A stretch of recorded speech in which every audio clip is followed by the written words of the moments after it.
So dito tayo ngayon sa Makatas na section ng Barangay Payatas. So hindi kami nagmamabilis dito sa part na to dahil yung lugar na yan, masisilip nyo dyan, hindi nakita sa camera, punong-puno ng basura yan. So yung tubig ngayon dyan sa gilid, yan, katas ng basura, kaya ano, delicates. So magra-ride kami ngayon sorry, magra-ride kami ngayon ni Chong Liwa. Kaya intro natin ngayon. Dito kami ngayon sa Litex Road. So alas 6 pasado na. So manonood kami ng Blood Moon. Maulap yung langit, walang clearing. So sana swertein tayo mamaya. Pero kung ganito yung itsura, parang ngayon ganyan. Ayun, blood sport. Yun lang. Sama kayo.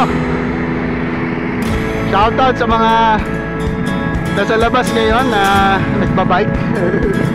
Sama kayo, tara, pasyal tayo. Kung first time ka lang napadpad dito sa channel ko, sana magustuhan mo itong ganitong klaseng content at sana ma-inspire at makagiliwan din tayo dito. Please like and subscribe naman mga kuyang. Dito kami sa unang siko sa may simbahan. So yun, Camp Aurora. So may bagong ilaw akong binili. Akala ko gaseron. Clouds eh. Sea of Clouds? Oo nga no. Oo, maskap no? Hindi makita sa camera eh. iPhone dapat no?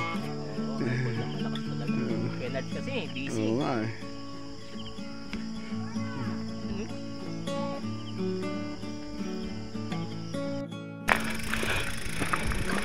Ayan yung bagong ilaw natin. Sorry kay ano, mumurahin na cellphone lang. So tigil tayo para hindi makakahilo. Ayun siyang wali. Hindi naman mahirap yung ahon dito, pero hindi din naman madali. Ayun yung likod natin. Madalas naming ruta to tuwing weekend ni Chong Wali at saka group din namin na night ride sa gabi. Madalas kaming ganitong oras punta dito dahil sa kadalahan ng nanitrabaho din sa araw. Every weekend din basta may pagkakataon lang. Pero heavy duty ah.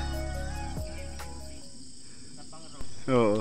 Patagal din natin pinaghandaan itong araw na to. Una kong nakita yung post nito sa YouTube. Tapos habang papalapit yung event, marami na ako nakikitang mga post sa Facebook din. At bago dito sa araw na to, nagyaya rin tayo sa dalawang group. So inaasahan ko sana na marami kami. May mga tropa tayo na hindi pa din nakaka-experience sa night ride sa gabi. Maganda sanang opportunity to. May hangin naman. Yan yung ano, umagal ako.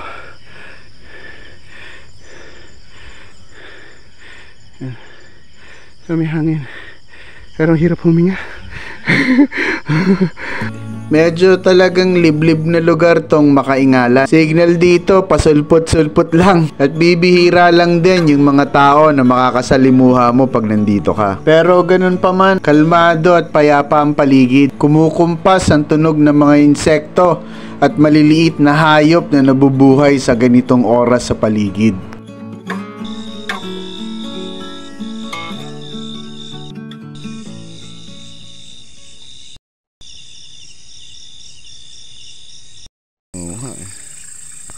So, ano na, 12:45. So, hindi namin nakitang blood moon. May kita namin yung ulap, yung buwan, bilog na bilog, maliwanag, pero makapal yung ulap.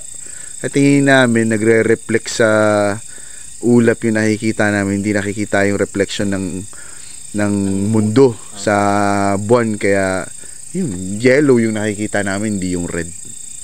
Pero sa ibang... kayo, kung nakikita nyo man, share nyo na lang sa Facebook. Oo, para ano, at least hindi tayo zero. makita man lang tayo di sa Pinas. So dito tayo ngayon. So may ibang grupo din na sa ibabaw ngayon. Sana all. Sana all na lang kami. So wala lang ilaw si kuya ano na eh. Ako? Hindi sa tindahan, kaya ganyan yung itsura ng tindahan, madilim na madilim. So baba na tayo. May 3 grupo ng mga kabataan kaming nakasabay nitong mga araw na to. At namangha kami yung mga grupo na taga Fairview pa, ang layo.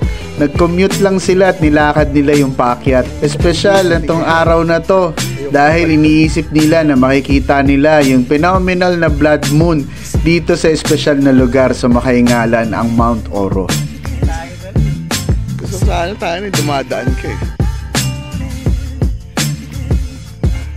Nasa dodoble yung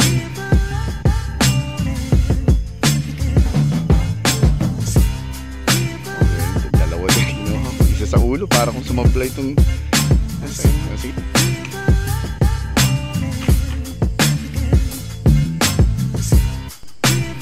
mga 1:45 ng madaling araw. Habang bumababa kami, napansin namin na nag-i-eclipse na yung moon. Maulap pa rin ang kalangitan kaya bahagya lang namin nakikita yung buwan.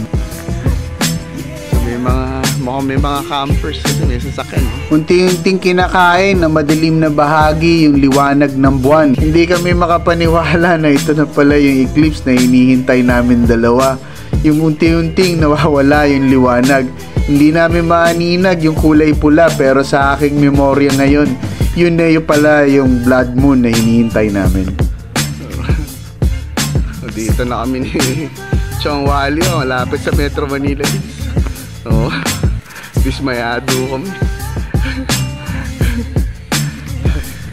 Hindi man nakita namin yung blood moon nitong araw na to. Masaya ako at may kagalakan na nagagawa ko itong pinili kong libangan. Pinapalakas din ito ang isipan at ang katawan ko. Ang magpatuloy at harapin ang hamon ng buhay. Maraming salamat sa pagsama ngayong araw na to. Sana naaliw kayo at may natutunan dito.